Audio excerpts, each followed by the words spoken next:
Bonsoir, bonsoir, chers frères et sœurs. Moi, c'est Pascal et Christian, votre serviteur. Alors, aujourd'hui encore, je me tiens devant vous pour vous partager un petit sujet qui va faire du bien à toi et à moi.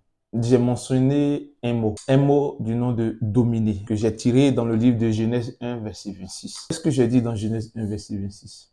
Que la parole de Dieu nous dit, qui nous donne, qui nous a créés à son image, selon son ressemblance, pour que nous puissions dominer.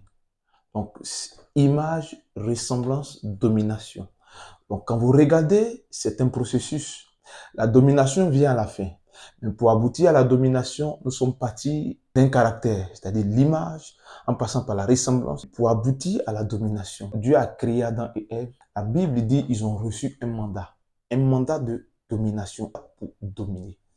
Et lorsqu'ils ont désobéi à Dieu, lorsqu'ils se sont rebellés contre Dieu, parce que le péché est une forme de rébellion, lorsqu'ils se sont rebellés contre Dieu, la Bible dit qu'ils ont perdu cette domination. C'est cette domination qui nous permet de toi et moi diriger ou gouverner, régner sur la terre.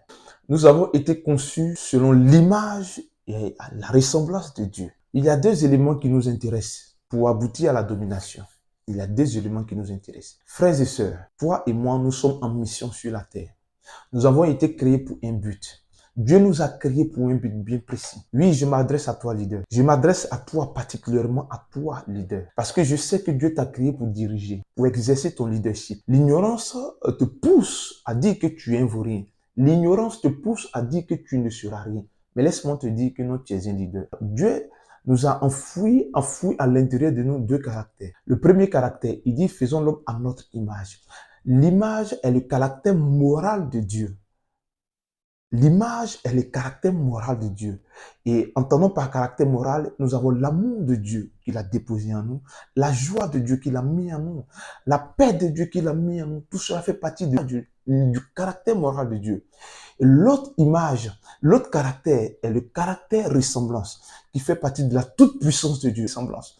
Donc la ressemblance fait allusion à la toute-puissance de Dieu, puisque Dieu est tout-puissant, à la toute-puissance de Dieu, à la force de Dieu. Vous voyez? Et Dieu a mis en nous pour que nous puissions quoi? Nous puissions dominer.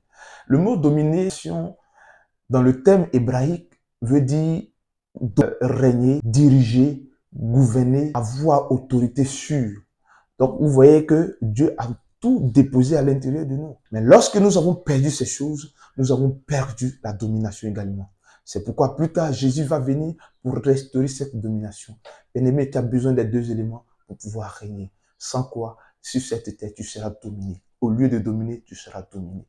Pour arriver à la domination, il faut intégrer en toi le caractère, qui est le caractère image. Ensuite, il faut intégrer à toi le deuxième caractère, qui est le caractère fonctionnel, issu de la ressemblance. Donc, retiens deux choses. L'image fait partie du caractère moral de Dieu et la ressemblance fait allusion au caractère fonctionnel de Dieu, pour libérer la toute-puissance de Dieu pour dominer. Sur cette terre, c'est un rapport de force contre force, puissance contre puissance. Oui, laisse-moi te dire que la sémence du leadership a été déposée en toi. Aussi longtemps que tu vas ignorer ces choses, tu seras dominé. Mais dès l'instant où tu vas prendre conscience que tu as une sémence de leadership en toi, automatiquement, tu vas libérer ce potentiel pour pouvoir dominer. Oui, ta génération t'attend. Lève-toi et commence à dominer. Dieu te bénit.